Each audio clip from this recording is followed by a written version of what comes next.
नमस्कार दोस्तों, आप सभी का स्वागत है हमारे YouTube channel BCS basic physics में। आज के इस वीडियो में मैं कक्षा 12 जो एनसीईआरटी की पाठ्य पुस्तक है उसके 7th चैप्टर प्रत्यावर्ती धारा का एक टॉपिक लेकर चलेंगे। आज का जो हमारा टॉपिक है वो है कि यदि प्रत्यावर्ती परिपथ में शुद्ध प्रतिरोध जुड़ा हुआ हो तो उस परिपथ का हम विश्लेषण यहां पर करने वाले हैं।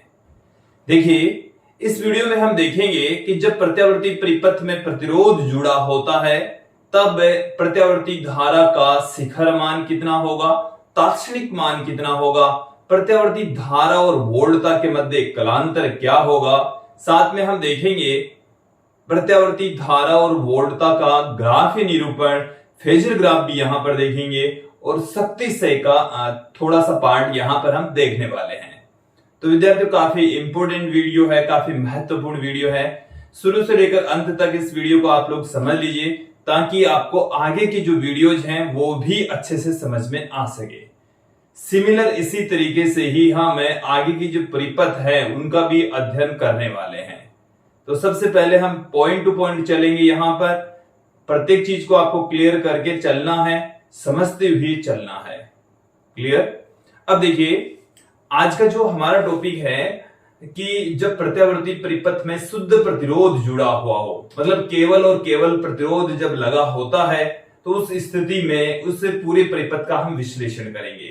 तो हेडिंग हमारी है कि प्रत्यावर्ती परिपथ या ऐसी परिपथ में शुद्ध प्रतिरोध कैपिटल R जब जुड़ा होता है तो क्या होगा। देखिए, उसका परिपथ चित्र तो क्या होगा। जब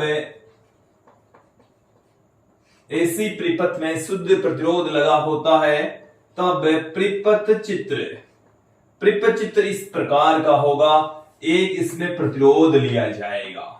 क्या लिया जाएगा? प्रतिरोध लिया जाएगा और उस प्रतिरोध को हम प्रत्यावर्ती वोल्टता स्रोत से कनेक्ट कर देंगे। ये हमने दिखाया है प्रत्यावर्ती वोल्टता स्रोत, जो कि एक ज्यावक्रीय वक्र यहां पर इसके अंदर आपको दिखाई दे रहा होगा। ये क्या है? ये किसका सिंबल है? ये है प्रत्यावर्ती वोल्टता स्रोत का सिंबल है। वैसे हम पहले भी बता चुके हैं, एक बार यहां पर फिर से समझ लीजिए। ये प्रत्यावर्ती वोल्टता स्रोत का सिंबल है जिससे हमने एक प्रतिरोध कैपिटल R यहां पर संयोजित किया है। ये जो प्रत्यावर्ती वोल्टता स्रोत है इसका जो तात्क्षणिक मान है, इसी समय स्मॉल टी पर इसका तात्क्षणिक जो मान होगा उस किस प्रकार से लिखा जा सकता है। देखिए, प्रत्यावर्ती वोल्टता का तात्क्षणिक मान।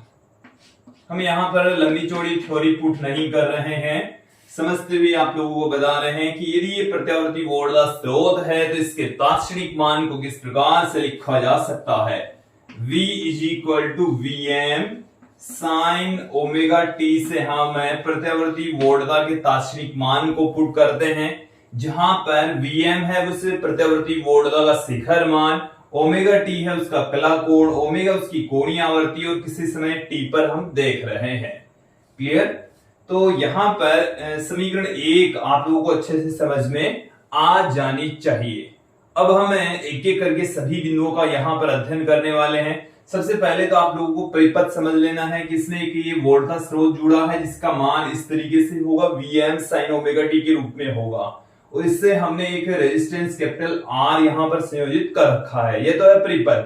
इस परिपथ में जो वोल्टेज है वो समीकरण 1 की भांति है। अब हम देखेंगे कि प्रत्यावर्ती धारा का तात्क्षणिक मान का मतलब है किसी क्षण विशेष पर मान।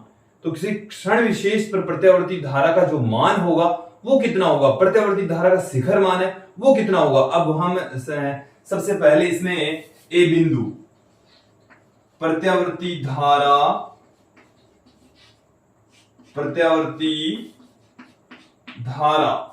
का तात्क्षणिक व शिखर मान। तात्क्षणिक मान क्या होगा, शिखर मान क्या होगा, ये हम यहां पर देखने वाले हैं। तो इसके लिए हम क्या करेंगे, ओम के नियम का प्रयोग करेंगे। यहां पर रेजिस्टेंस जुड़ा हुआ है और रेजिस्टेंस के ऊपर जो विभव पतन होता है वो हम ओम के नियम से फाइंड आउट कर सकते हैं। तो ओम का नियम क्या कहता है? ओम के नियम से, ओम का नियम हमें कहता है V बराबर होता है I इंटू आर। V बराबर होता है I इंटू आर। तो यहां से हमारे पास में I बराबर आ गया है V बट्टे में R। इसमें देता हूं इक्वेशन नंबर 2, समीकरण 2। अब इस समीकरण 1 को उठाकर हम समीकरण 2 में पुट कर देंगे। V की वैल्यू यहां पर हम पुट कर देते हैं तो देखिए हमें क्या मिलेगा। समीकरण 1 को समीकरण 2 में रखने पर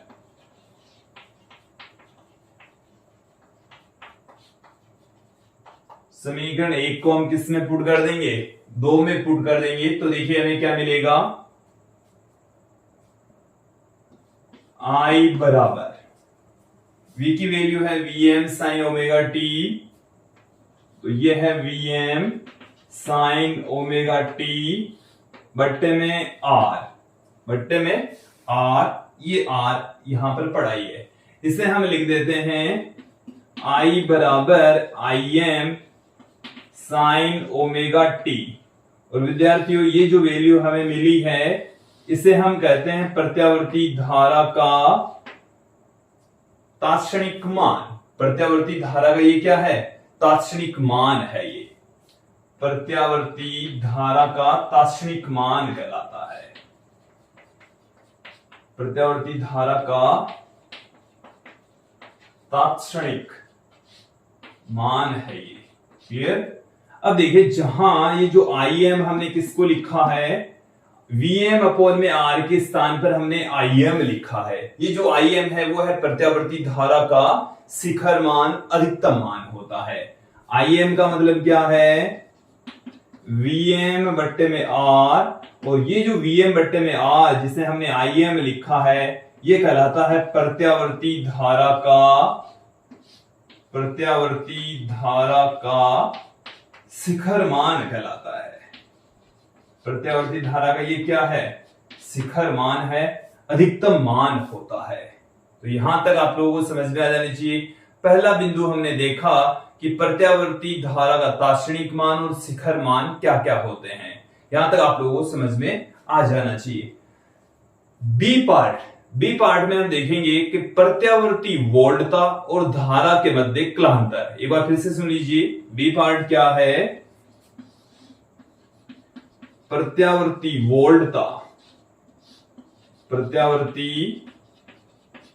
वोल्टता एवं धारा में कलांतर। प्रत्यावर्ती वोल्टता एवं धारा में कलांतर क्या होगा? देखिए क्या होगा। हमारे पास में है प्रत्यावर्ती वोल्टता, ये रही प्रत्यावर्ती वोल्टता समीकरण 1 के अकॉर्डिंग, प्रत्यावर्ती धारा समीकरण 3 के अकॉर्डिंग।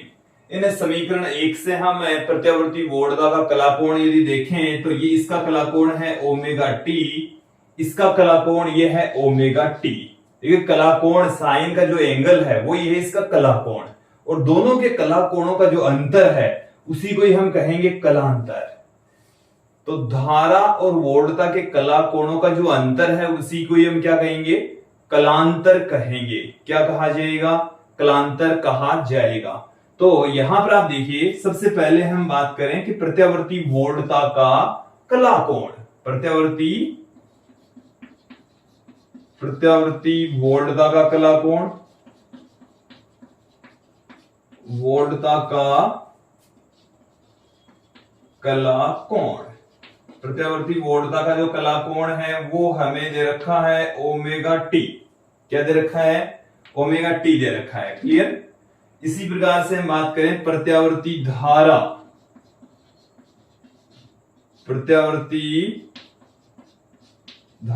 का कलाकोण, तो प्रत्यावर्ती धारा का कलाकोण भी कितना है? ओमेगा टी है। दोनों का ही कलाकोण कितना है? Omega T. समीकरण 1 और 3 से हम देखकर बता देंगे कि इन दोनों का कलाकोण सेम है।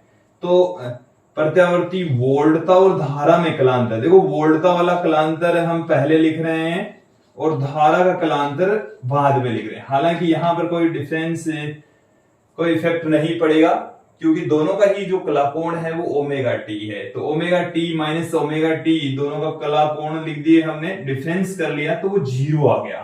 तो कलांतर कितना आ गया? 0 आ गया। इसका मतलब ये हो गया कि प्रत्यावर्ती वोल्टता और धारा के मध्य कलांतर 0 होता है। इसका अर्थ ये भी हुआ है कि प्रत्यावर्ती वोल्टता तथा धारा एक समान कला में होती है। प्रत्यावर्ती वोल्टता तथा धारा एक समान कला में होंगे, मतलब दोनों का मान एक साथ अधिकतम, एक साथ शून्य, एक साथ न्यूनतम होते हैं, क्योंकि दोनों ही प्रत्यावर्ती वोल्टता तथा धारा समान कला में होते हैं, एक समान कला में कंपन करते हैं। तो ये हमारे पास में 2 बिंदु हो चुके हैं। अब हम तीसरा बिंदु लेकर चलेंगे कि प्रत्यावर्ती वोल्टता एवं धारा का ग्राफीय निरूपण, दोनों को हम समय के साथ में निरूपित करते हैं।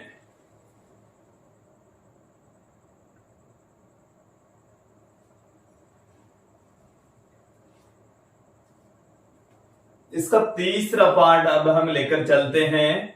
तीसरा पार्ट है कि प्रत्यावर्ती वोल्टता एवं धारा का ग्राफीय निरूपण। सी पार्ट, प्रत्यावर्ती वोल्टता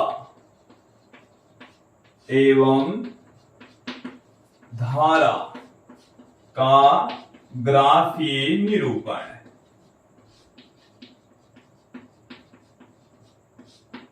देखिए, हम प्रत्यावर्ती वोल्टता क्या जानते हैं? V बराबर Vm साइन ओमेगा टी जानते हैं, और प्रत्यावर्ती धारा I बराबर Im साइन ओमेगा टी जानते हैं। ये दोनों हमने अभी पढ़ लिए हैं, ठीक है। अब हम क्या करेंगे,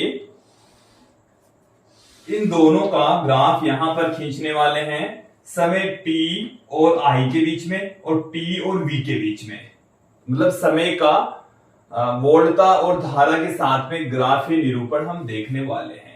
तो देखिए, सबसे पहले हम वोल्टेज का ग्राफीय निरूपण यहां पर करते हैं। V बराबर होता है Vm साइन ओमेगा टी। यहां से t और v के मध्य हम ग्राफ खींचेंगे। तो देखिए, यहां पर ये साइन ओमेगा टी है, ये एक ज्यावक्रीय फलन हमें दे रखा है, तो इसका ग्राफ भी ज्यावक्रीय फॉर्म में ही प्राप्त होगा। तो इसका जो ग्राफ है वो इस तरीके का प्राप्त होता है। ऐसा ग्राफ हमें मिलने वाला है, प्राप्त होने वाला है। ये जो ग्राफ आप देख रहे हैं, इसमें हम एक तरफ लेंगे वोल्टता और दूसरी तरफ हम लेंगे समय।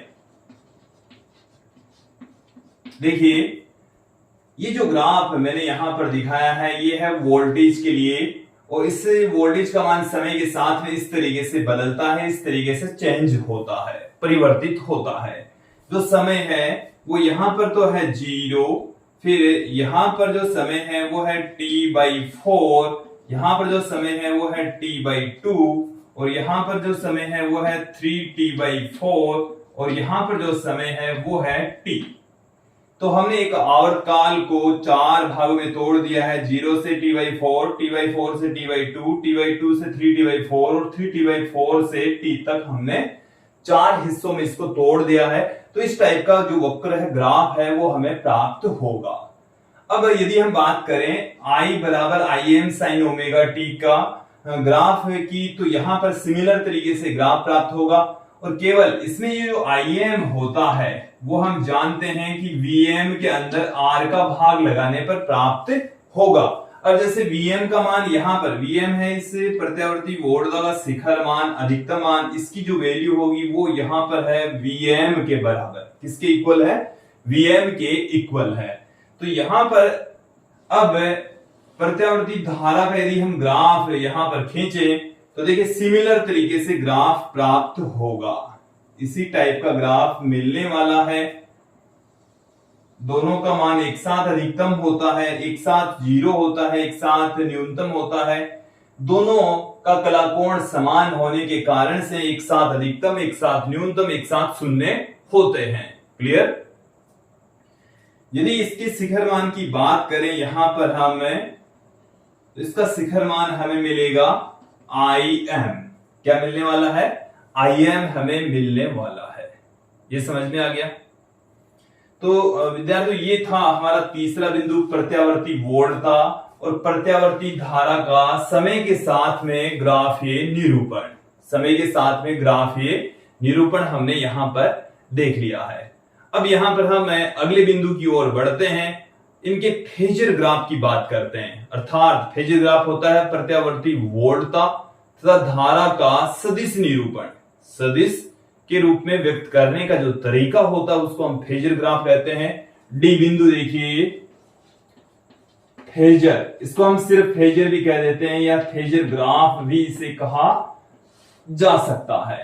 फेजर का मतलब है कि प्रत्यावर्ती वोल्टता और धारा अदिश राशियां होती है, बट प्रत्यावर्ती परिपथों का विश्लेषण करने के लिए इन्हें हम सदिश रूप में व्यक्त करते हैं और सदिश रूप में व्यक्त करने का जो तरीका है उसी को ही हम फेजर कहते हैं, फेजर ग्राफ कहा जाता है।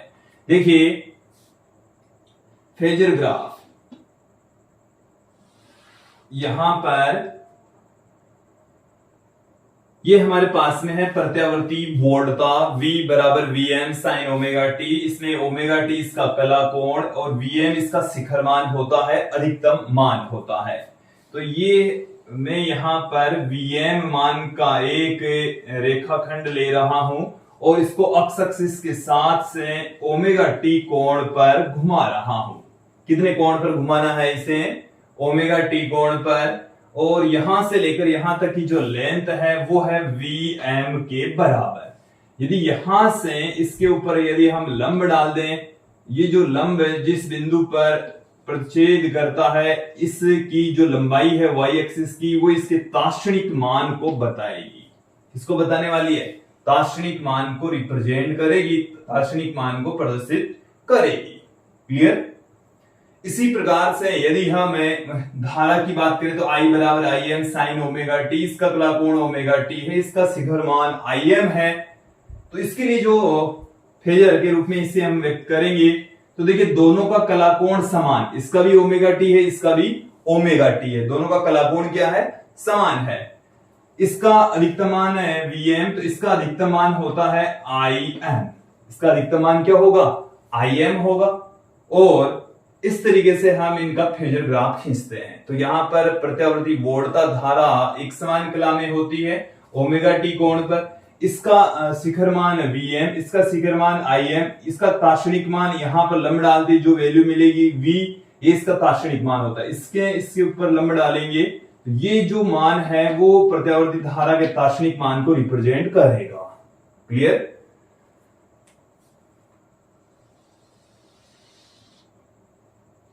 इसे मैं इस तरीके से भी दिखा रहा हूं कि यदि इसका मान इस तरीके से चेंज होता है, इसमें इसका मान इस तरीके से चेंज होगा। थोड़ा सा इसकी गोलाई सही नहीं हुई है, अब आप देख लेंगे। इस तरीके से हम इसको दिखा सकते हैं। तो इसकी जो वैल्यू है, यदि टी का मान जैसे जैसे चेंज होगा तो इस तरीके से वक्र चेंज होगा। ओमेगा टी का मान जैसे जैसे बदलेगा, इसका मान इस जो वृत्ताकार पथ हमने दिखाया उसके अकॉर्डिंग इसकी वैल्यू चेंज होगी। वैसे फेजर ग्राफ तो इतना ही है, एक्स एक्सिस बनाई, वाई एक्सिस बनाई और V और Im, Vm और Im जितनी लंबाइयों का हमने एक सदिश ले लिया और उसको उसके कलाकोण तक घुमा दीजिए। क्लियर? तो दोनों का कलाकोण समान होता है ओमेगा टी, इसका Vm मान है, इसका Im मान है। तो ये है इसका फेजर ग्राफ। क्लियर? अब हम इसके अगले बिंदु की ओर बढ़ते हैं। अगला जो बिंदु है वो है कि प्रतिरोध का आवर्ती पर निर्भरता, कि प्रतिरोध की वैल्यू आवर्ती के साथ में किस तरीके से बदलती है। तो विद्यार्थी प्रतिरोध का मान आवर्ती पर निर्भर नहीं करता। तो आवर्ती का मान यदि चेंज होता है बट प्रतिरोध की वैल्यू है वो चेंज नहीं होगी, उसका मान चेंज नहीं होगा। तो डी पार्ट हो गया। अब देखेंगे ई पार्ट, प्रतिरोध की आवर्ती पर निर्भरता। प्रतिरोध की आवर्ती पर निर्भरता किस तरीके से डिपेंड करता है। तो पहले जो मैं स्टेटमेंट बोल रहा हूं उसको आप लोग सुन लीजिए कि प्रतिरोध का मान आवर्ती पर डिपेंड नहीं करता, आवर्ती पर निर्भर नहीं होता है। तो आवर्ती पर निर्भर नहीं होता है, तो इसका जो ग्राफ है वो एक सीधी रेखा आएगी, इस तरीके का वक्र प्राप्त होगा। एक तरफ हमने ले लिया है प्रतिरोध, दूसरी तरफ हमने आवर्ती ओमेगा या एफ ले लीजिए, तो इस तरीके से प्रतिरोध का मान होगा। प्रतिरोध का मान है चेंज नहीं होगा, कांस्टेंट बना रहेगा, इस टाइप का ग्राफ हमें प्राप्त होगा। तो ये था प्रतिरोध की आवर्ती पर निर्भरता का वक्र। अब विद्यार्थियों हम इस वीडियो के अंतिम पार्ट की ओर चलते हैं कि जब प्रत्यावर्ती परिपथ में शुद्ध प्रतिरोध लगा होता है तो शक्ति क्षय कितना होगा, शक्ति क्षय का हम यहां पर वर्णन करेंगे।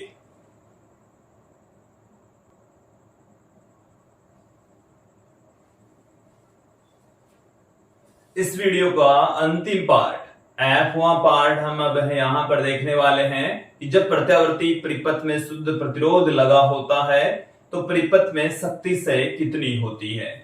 तो अंतिम बिंदु है F, शक्ति क्षय। हम औसत शक्ति क्षय यहां पर देखने वाले हैं।